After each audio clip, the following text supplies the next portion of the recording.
টাঙ্কির উপরে উঠবেন, আপনার টাঙ্কির উপরে উঠবেন, এইখানে আপনার পাছা রাখবেন। এটা কি আপনার? আচ্ছা আচ্ছা, না সমস্যা নাই, সমস্যা নেই।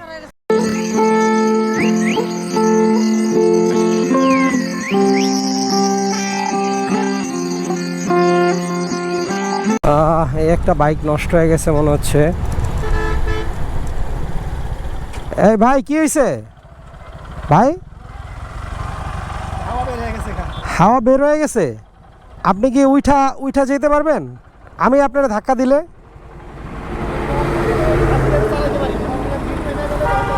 ও আচ্ছা, তাহলে তো আপনার অনেক কষ্ট হইব তো। আরে তাহলে এই পুরো রাস্তাটা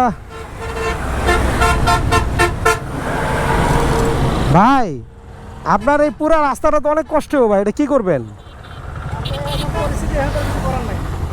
যাবেন কোথায় আপনি? শরীয়তপুর। একটা কাজ করতে পারেন কিন্তু, বাচ্চাটা আমাদের সাথে দেন, আপনি সামনের এই টাঙ্কির উপর উঠে বসেন, পিছনের চাকায় প্রেশার দিবেন না, আপনি সেকেন্ড গিয়ার দিয়ে দিয়ে চালায় যান, আপনার কিন্তু কিচ্ছু হবে না বাইকের।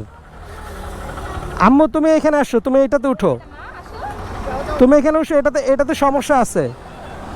আপনি টাঙ্কির উপরে উঠবেন একদম, আপনি আগে ফার্স্টে গিয়ারের দিয়ে একটু টানুটায় টাঙ্কির উপরে উঠবেন, আপনার টাঙ্কির উপরে উঠবেন, এইখানে আপনার পাছা রাখবেন, যাতে করে আপনার পিছনের চাকায় যেন আপনার প্রেশার না পড়ে। কথা বুঝতে পারছেন? আপনি নাইমা এতটুকু হাঁটায় নিয়ে সামনে আসেন, আমরা প্রয়োজনে এবারে যে দাঁড়াচ্ছি, ঠিক আছে? আপনার কোনো টেনশন, আপনি রিল্যাক্সে থাকতে পারেন। তো এখন হচ্ছে পদ্মা সেতু ব্রিজের উপরে আছি।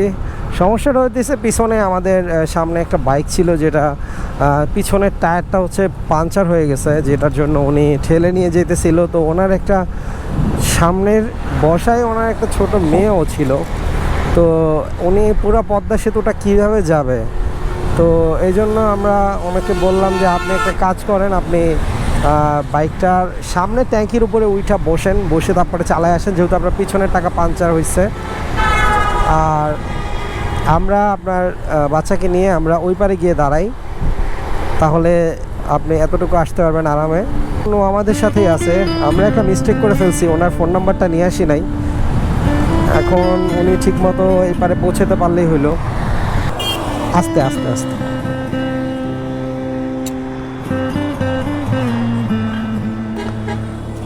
বাচ্চা কি আপনার? আচ্ছা আচ্ছা, না সমস্যা নাই, সমস্যা নেই।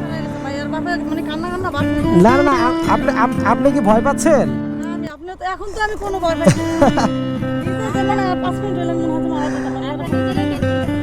আমরা ভুল করে ওনার নাম্বারটা নিয়ে আসি না, এটা আমাদের ভুল হয়েছে।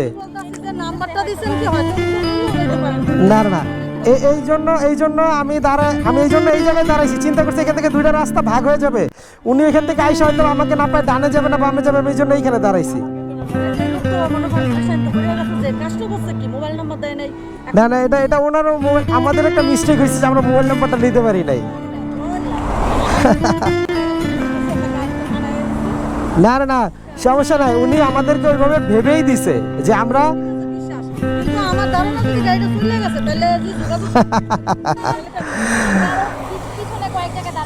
আমরা কয়েক জায়গায় দাঁড়াইছি, দাঁড়ানোর পরে ভাবতেছি যে আরে যদি ওনার নাম্বারটা নিয়ে আসলাম না, এখন ওনার সাথে কিভাবে যোগাযোগ করি? ওনার পিছনের টায়ারটা পাংচার হয়ে গেছে, ওইটা মনে করেন যে উনি যদি ওইটা চালায়, তো আমি তারপর ওনাকে বলছি যেহেতু ওনার মেয়ে ছিল, ওনার মেয়ে সামনে বসলে উনি যদি পিছনে বসে চালায় তাহলে গাড়িটা চলবে না, কিন্তু উনি যদি মেয়েকে আমরা নিয়ে আসি আর উনি যদি টাঙ্কির উপরে উঠা চালায় আসে আস্তে আস্তে, তাহলে উনি আসতে পারবেন, ওনার ধাক্কানো লাগবে না। কথা বুঝছেন? এই হিসাব করে মনে করেন যে আমরা ইয়ে করছি। আম্মু ওনাকে তুমি চেনো? বলো উনি কি হয়? না না, উনি কি হয় তোমার? আম্মু হয়? আচ্ছা ঠিক আছে, কারণ আমরা তো তোমার আম্মুকে চিনি না। আচ্ছা আচ্ছা ঠিক আছে, আপনি নাম্বারটা দেন, এই নাম্বারটা উঠাও তো। আচ্ছা এখানে দাঁড়ানো যাবে না, সমস্যা নেই।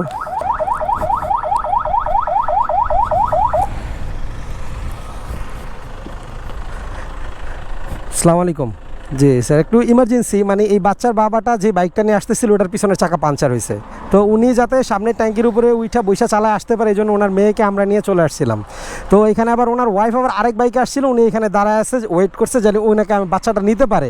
তো আমরা ওনার মোবাইল নাম্বারও আনি নাই কিছু ওনার। তো লাস্ট টাইম এখন ওনার আম্মুকে পাইলাম, বাচ্চার আম্মুকে, তো একটু ওয়েট করতেছি, ওনাকে একটু ফোন করে জাস্ট কথা বলে দিয়ে আমরা চলে যাব। বুঝতে পারছেন? যে একদম সাইডে রাখা আছে যেন আমাদের জন্য না আপনাদের জন্য। জি জি জি জি জি জি অবশ্যই। সেফ জোনে থাকি। জি আচ্ছা, থ্যাংক ইউ। জি, আসসালামু আলাইকুম। আর উনি আসলে তো আপনাকে তো উনি পাবে, কারণ উনি তো বেশি জোরে চালা আসতে পারবে না, দেখলে তো চিনবেন। হ্যাঁ, তো আপনি এখানে দাঁড়ান, আর একটু কিছু মনে না করলে আপনার নাম্বারটা একটু বলেন, আমরা একটু উঠে রাখি। 0195 নাম্বার। হ্যাঁ আচ্ছা আম্মু, আমরা চলে যাই তাহলে, তুমি তোমার আম্মুর কাছে থাকো। আচ্ছা, টাটা আম্মু। জান্নাত, চলে যাই। হ্যাঁ, আল্লাহ হাফেজ। হ্যাঁ, আসি। আর হইতেছে আপনারা কি করবেন বলেন, এখন পড়ে গেছেন বিপদে, কিছু করার নাই, যেভাবে পারেন আস্তে ধীরে ঠান্ডা মাথায় ইয়ে করেন, ঠিক আছে? আচ্ছা, দেখছো ওনারা কিন্তু হিউজ পরিমাণ টেনশন করতেছিল। তো আসলে যাই হোক, এখন ওনার বাইকটা যেখানেই থাকুক বা উনি যেখানে রেখে আসুক না কেন, ওইটা সমস্যা না। সমস্যাটা হইতেছে উনি এখন, ভালো কথাটা হইতেছে উনি ওনার বাচ্চাটা এবং ওনার ওয়াইফকে এক জায়গায় পাইছে।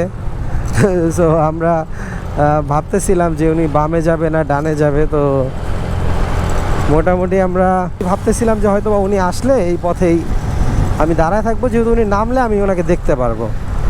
তো আলহামদুলিল্লাহ, যাই হোক, ওনাকে পাইছি আর বাচ্চার মাকেও পাইছি সাথে। তো বিপদে পড়লে মানুষকে ফালায় রেখে যেতে নাই, যতটুকু পারা যায় আপনি হেল্প করার চেষ্টা করবেন।